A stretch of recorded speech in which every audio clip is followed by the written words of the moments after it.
He's an All-American linebacker, ready for his final season at North Carolina.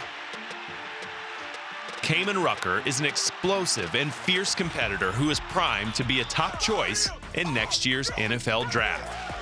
His on-field prowess earned him a unique nickname. So freshman year, you play with such physicality that you get the nickname Kaimon the Butcher. Tim Cross, the defensive line coach, said of Kaimon Rucker, he said, he's a rolling ball of butcher knives. A rolling ball of butcher knives. The announcers enjoyed it, and so, we shortened it down to the butcher, stuff like that, and, that's kind of how the whole persona came, just off of that one compliment. By his sophomore season, Kaimon was rolling along, making an enormous impact for the Tar Heels and gaining national notoriety. However, in the spring, before his junior season, doctors determined Kaimon had a torn meniscus in his left knee and would need surgery. Outwardly, his confidence and toughness were unmatched. Inwardly, a bout with anxiety and depression threatened to derail his entire career. The anxiousness of not being able to display what kind of player I am during the spring at the time, where they were going to place me on the field, the way that classes were going, I wasn't lifting as much as I wanted to. There was just so many different things. It was a whole whirlwind of emotions at that time. So I was feeling high levels of anxiety. I was depressed for a little bit at that time as well. Kaimon's tough persona on the field made asking for help difficult. I started to realize that I internalized a lot of things because of my mindset, because that I always wanted to push through things, because I was always determined. I've done that to an unhealthy amount, to the point where I just was a shaken up soda bottle at the time. I was just at any given moment, I could explode in terms of just I could cry, I could get upset for no reason. I was just in that mode where I was I couldn't figure out where I was. Kaimon grew up in a Christian home, so he knew where to turn when things were tough.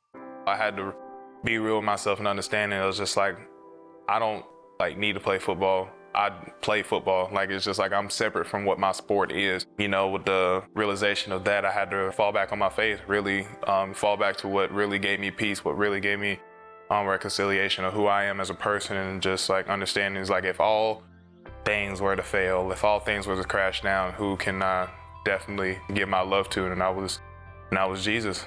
Fundamentals have been key to Kaimon's success on the field, and he realized he needed to brush up on some other necessities.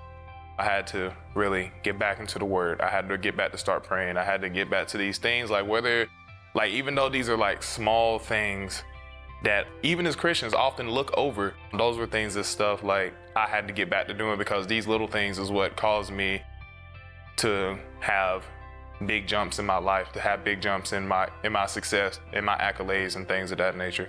I saw a video of you being baptized on social media. How special was that moment? That was a very special moment. That was the first time I've ever gotten baptized. I feel like this was kind of my first jump into really professing my faith because I wanted to. That was a moment that I will never forget. The baptism wasn't just for me. This was for other people to realize it's okay to profess your faith. And being a D1 football player, there's going to be a whole bunch of things that's happening around you, but that doesn't mean that you still can't profess your faith. That doesn't mean you can't be true to who you are. That doesn't mean you can't be you. And so I wanted to just really set that tone for the rest of the team.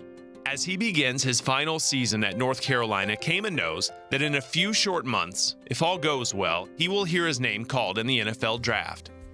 Of all the highs and lows he's experienced, Kaimon has a simple message for others. I want to fulfill whatever purpose God has for me, whether that is in NFL, whether it's not, whether that's in somewhere else. But we sometimes as Christians, we have to be real with ourselves. You have to be real with God. God said, come as you are. You don't ever get clean to get into a shower. You know what I'm saying? You got to get into the shower dirty in order to clean yourself. That's how you got to come to God. So it's just that's when you got to put your faith in him. And that's why the faith means the world to me, because I can go to God however way I am.